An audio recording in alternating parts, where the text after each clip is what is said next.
Hey, welcome to the channel where we're diving into the steamiest history lesson you'll ever hear. Who mastered erotic courtship in ancient Egypt? Oh yeah, forget modern dating apps. These pharaohs, queens, and nobles were swiping right with love poems, lotus flowers, and some serious Nile River vibes. Picture this, pyramids in the background, harps playing, and everyone flirting like they're auditioning for an ancient Egyptian rom-com. Cleopatra's Love Island, anyone? Before we get started, a quick shout out to our sponsor, Skillshare. Want to write love poems like an Egyptian? They've got classes for that. Or, basket weaving. First 1,000 fans get a free trial. Link below. Thanks, Skillshare. Cool. Now let's sail down the Nile and meet the masters of ancient romance. Ancient Egypt ran from about 3100 BCE to 30 BCE. Thousands of years of gods, mummies, and some seriously spicy courtship. Love wasn't just hearts and flowers, it was power, politics, and a whole lot of hubba-hubba. Egyptians were obsessed with love, poems, art, even spells to make someone fall for you. Anubis, hook me up, they'd pray. Courtship could mean sending a perfumed wig or throwing a lavish banquet to impress your crush. We're ranking the top players who turned flirting into an art form based on their charm, boldness, and how much they made scribes gossip. Kicking off at number 1, Queen Hatshepsut and her, maybe more than friend, Senenmut. This is gonna get juicy. Hatshepsut, born around 1507 BCE, was no ordinary lady. She became a pharaoh. Yes, a woman pharaoh in the 18th dynasty, ruling like a boss from about 1478 to 1458 BCE. "Move over, boys, I'm running Egypt," she declared, rocking a fake beard to seal the deal. But the ruling's lonely, right? Enter Senenmut, her top advisor, architect, and really close pal. This guy's a commoner who climbs the ranks, designing Hatshepsut's epic mortuary temple at Deir el-Bahri. "Nice column, Senenmut," she says, batting her coal-lined eyes. "Want to design my heart next?" Okay, maybe not verbatim, but you get the vibe. Senenmut got charm for days, smart, loyal, and probably strutting around with a papyrus full of pickup lines. Around 1470 BCE, rumors started swirling. Are these two just work buddies or something more? They're spending a lot of time together, planning temples, sure, but also carving statues that look suspiciously cozy. One statue shows Senenmut kneeling with Hatshepsut's cartouche, like, "I'm her #1 fan." Gossip in Thebes is wild. "The queen's got a boyfriend," scribes whisper, scribbling fanfic on their clay tablets. There's even a graffito in a hidden tomb corner. Some workers doodled Senenmut and Hatshepsut looking very friendly. "Oops, my chisel slipped," the artist probably winked. Now, was it love or just politics? Hatshepsut is married to her half-brother, Thutmose II. Egyptian royal thing, don't judge. But he's sickly and dies young. Senenmut steps up, managing her daughter Neferue like a stepdad. "Homework, kid, then we flirt," he might have said. No hard proof of a full-on affair, but the chemistry's obvious. Love poems from the period talk about beloved companions, and Senenmut got privileges no commoner should have, like his own tomb near hers. "Bury me close, babe," he probably jokes. When Hatshepsut died around 1458 BCE, Senenmut vanished. Maybe heartbroken, maybe erased by her nephew, Thutmose III, who was not a fan. This enraged Thutmose, who punished him severely by smashing his statues. Moral? Flirt with the boss, but watch out for jealous pharaohs. Next up, number 2, the OG power couple, Akhenaten and Nefertari. These two were the Jay-Z and Beyoncé of the 14th century BCE, ruling during the 18th dynasty around 1353 to 1336 BCE. Akhenaten, the heretic pharaoh who ditched Egypt's gods for one sun god, Aten. "Sun's the vibe, y'all," he declares. Nefertari, his great royal wife, is drop-dead gorgeous. Her famous bust in Berlin's museum screams, "I'm fabulous." Their courtship? Straight out of a romance novel. They're depicted in art, holding hands, smooching, and chilling with their 6 daughters. Family goals they'd post on Instagram. But it's not just cute couple stuff. Their love was a PR campaign. Akhenaten builds a new capital, Amarna, and fills it with carvings of them being lovey-dovey, kissing under the Aten's rays, tossing flowers. Look how in love we are, the art screams. Love poems from Amarna gush about Nefertari's beauty, like, her lips are sweeter than honey. Akhenaten wrote these himself, probably staying up late with a reed pen. Babe, you're my sun and stars, he sighs. They host lavish festivals where they exchange gifts, lotus flowers, gold collars, maybe a flirty wink or two. The court's eating it up, but priests of the old gods? Not amused. This Aten stuff's weird, they grumble. Here's the tea. Akhenaten might have had other wives, like Kia, but Nefertari's the star. Some say she co-ruled, maybe even took over when Akhenaten died around 1336 BCE. The priests? They hated the couple's love fest so much they tried erasing them from history. This enraged their fans, who punished them severely by keeping their art alive. Moral? When your love's so hot it changes religion, expect some haters. Speaking of hot, let's talk number 3, Ramesses II and Nefertari, the ultimate royal romance of the 12th century BCE. Ramesses, aka Ramesses the Great, ruled from 1279 to 1213 BCE, longest reigning pharaoh ever. I'm kind of a big deal, he brags, building statues bigger than your ego.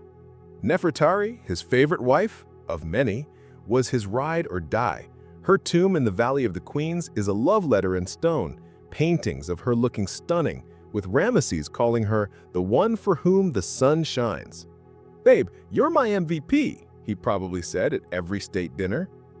Their courtship was peak Egyptian flirtation.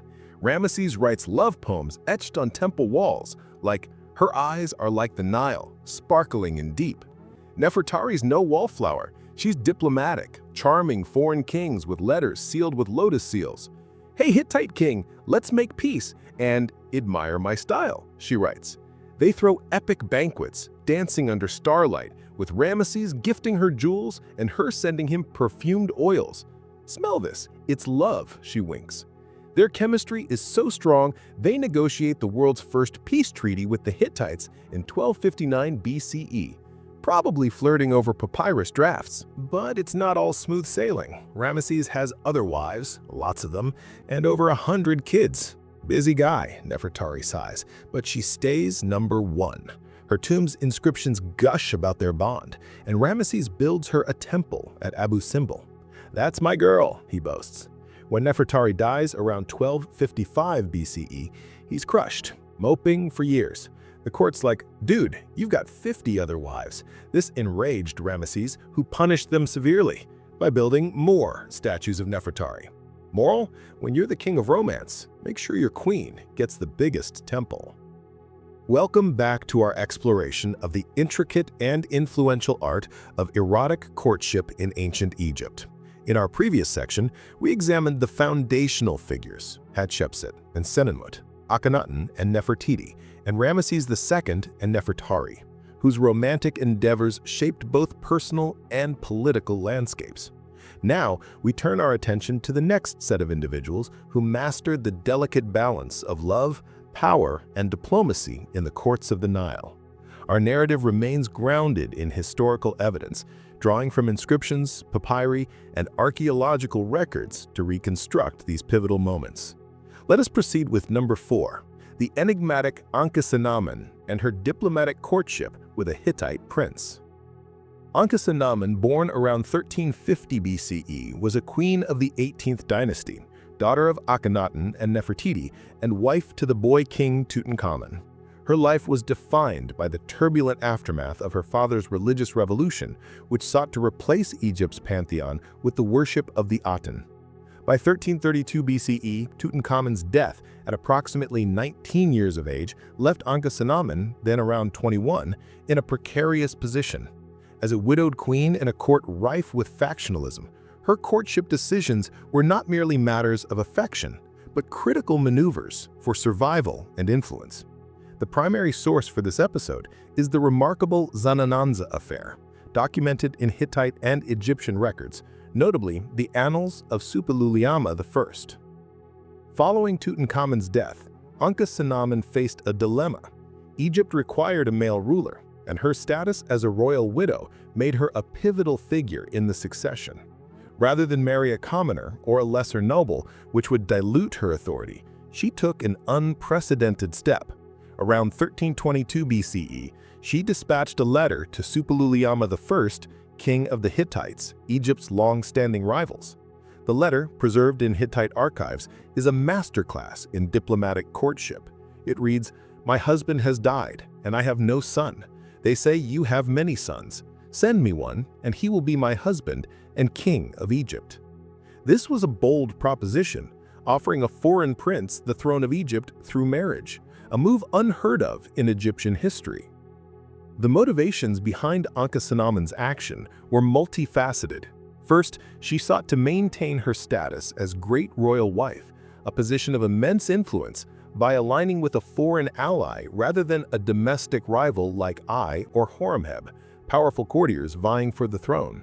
Second, her letter reflected a strategic courtship, leveraging her royal lineage to broker peace with the Hittites, whose military strength posed a threat to Egypt's northern borders.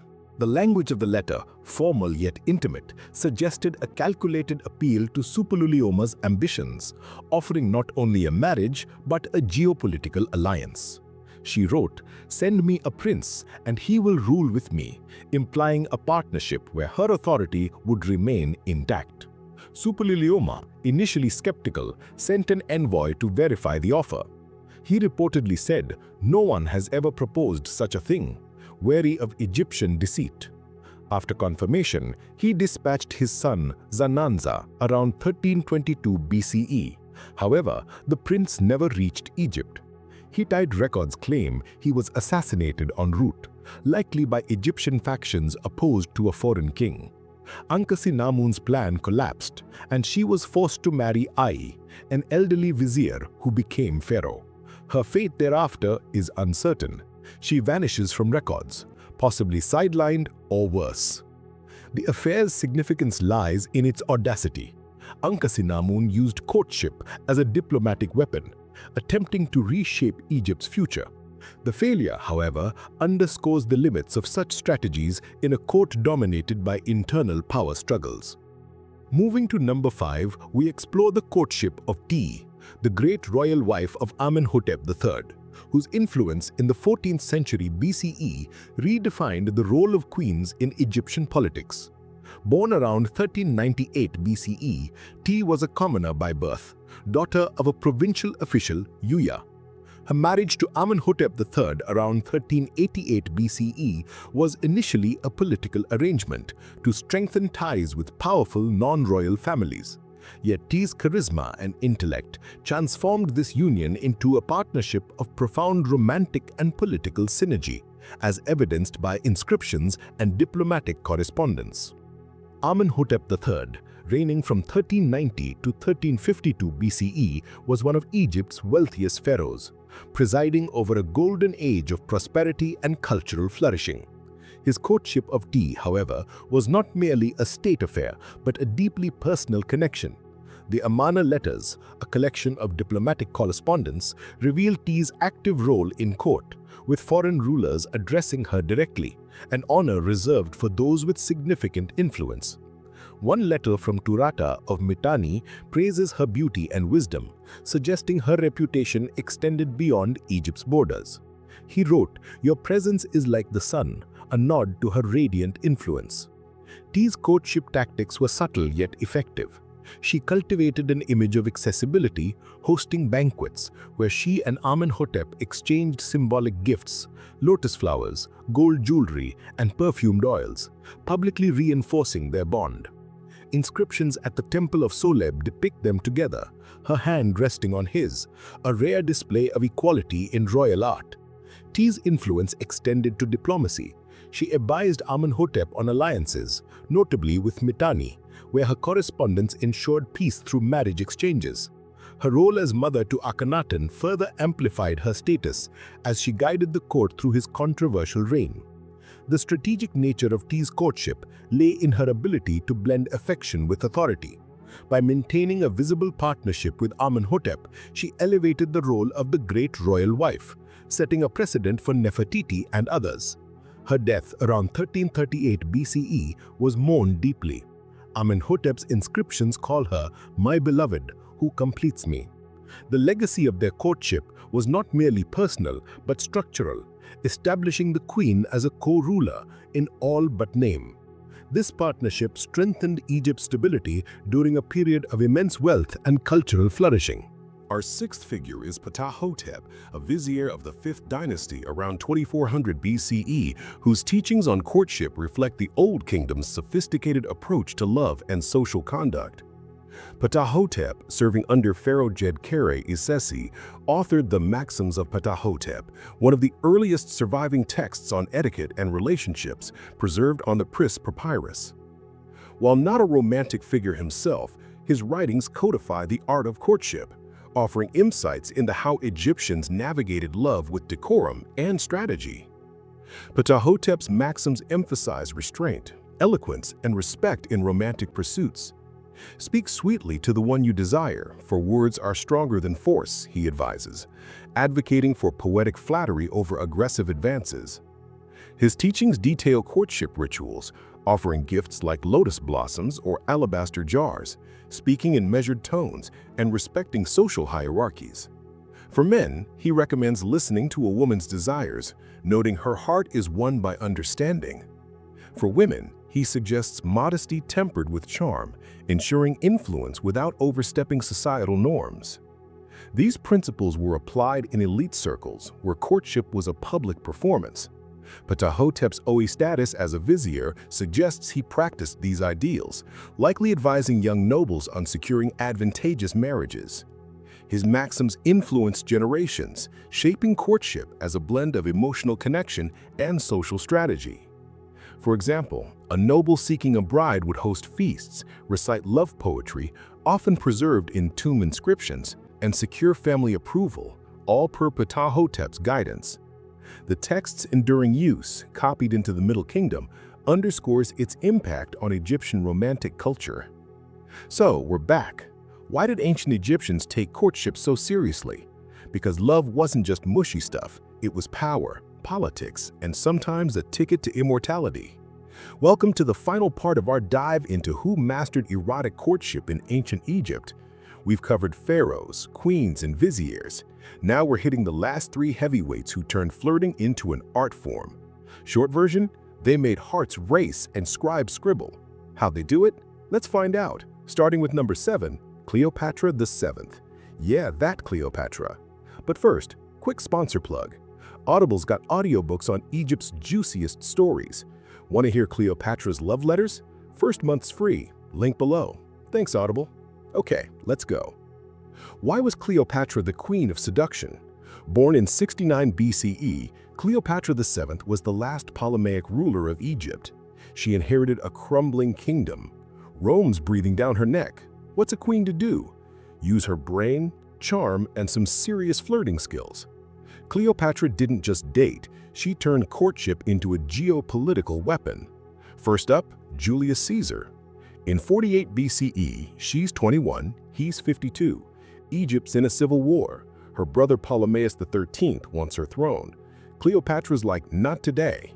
She sneaks into Caesar's palace in Alexandria, rolled in a rug. Why a rug? Easier to get past guards. Surprise, I'm your new BFF, she says, popping out. Caesar's hooked. How'd she win him over?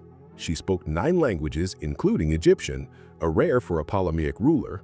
She knew Roman politics, and yeah, she was gorgeous. Ancient texts like Plutarch's Life and Caesar say she had a persuasive voice and irresistible charm.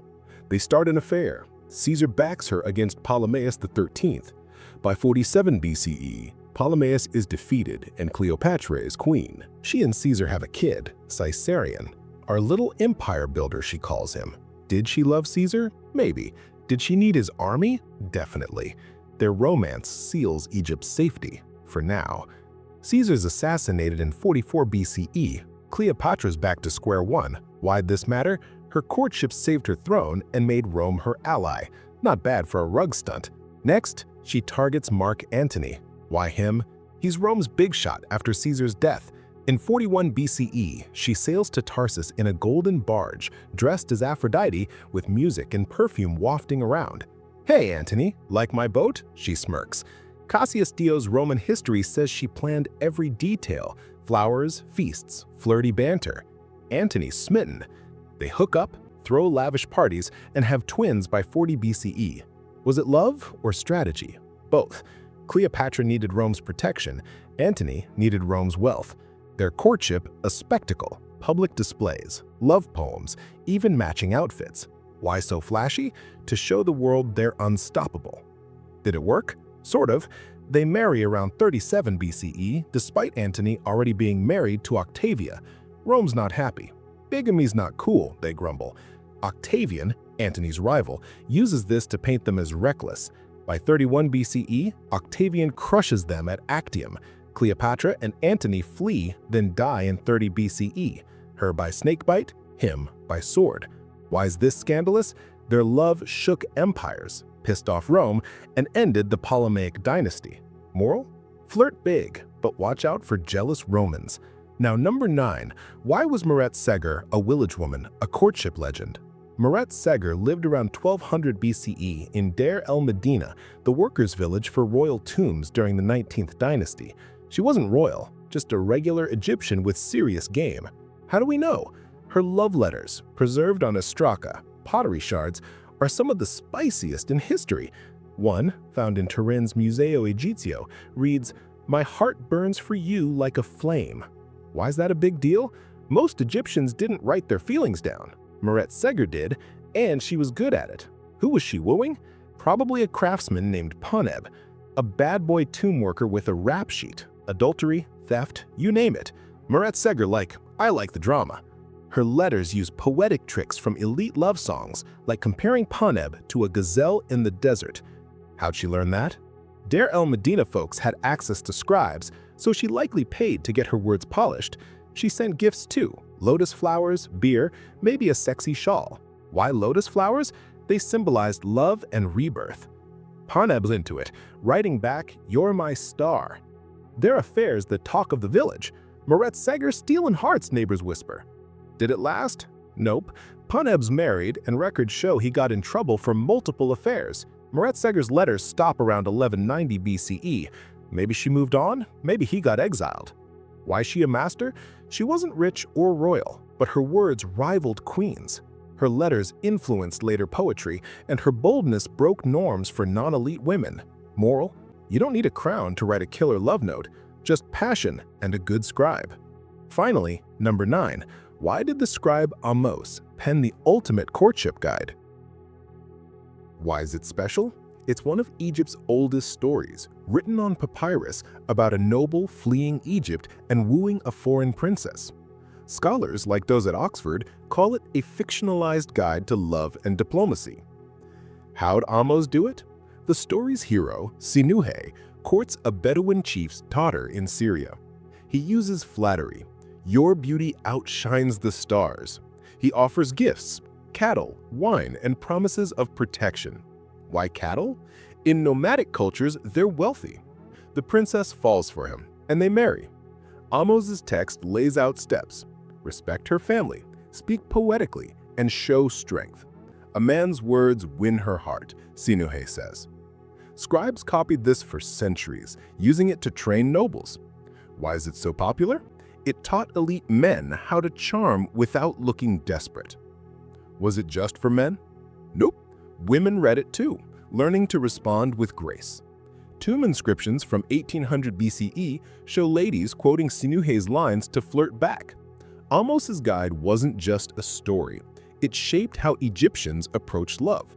He even includes warnings: don't boast or you'll lose her. Did it work in real life? Probably. Middle Kingdom marriages often mix love and strategy, like Sinuhe's. Amos's legacy? His words were recited at banquets, making him the Dr. Phil of ancient Egypt. Moral? A good pickup line never goes out of style. Cleopatra used courtship to save Egypt, until it didn't. Meret Seger proved regular folks could flirt like pros. Amos wrote the rulebook for love. Together, they show Egypt's obsession with romance, from palaces to villages. Where are they now? Cleopatra's a legend, inspiring movies and memes. Meret Seger's letters are in museums, still making us blush. Amos' story studied in universities, guiding wannabe romantics. Why'd their courtship matter? It wasn't just about love. It built alliances, broke barriers, and left us poetry that's honestly pretty hot. Egypt's love game changed history, proving a flirty letter could be as powerful as an army. So, what's the big takeaway? Courtship in ancient Egypt was strategic, poetic, and bold. Want more? Check the comments for your favorite Egyptian pickup lines. Subscribe, and we'll see you next time.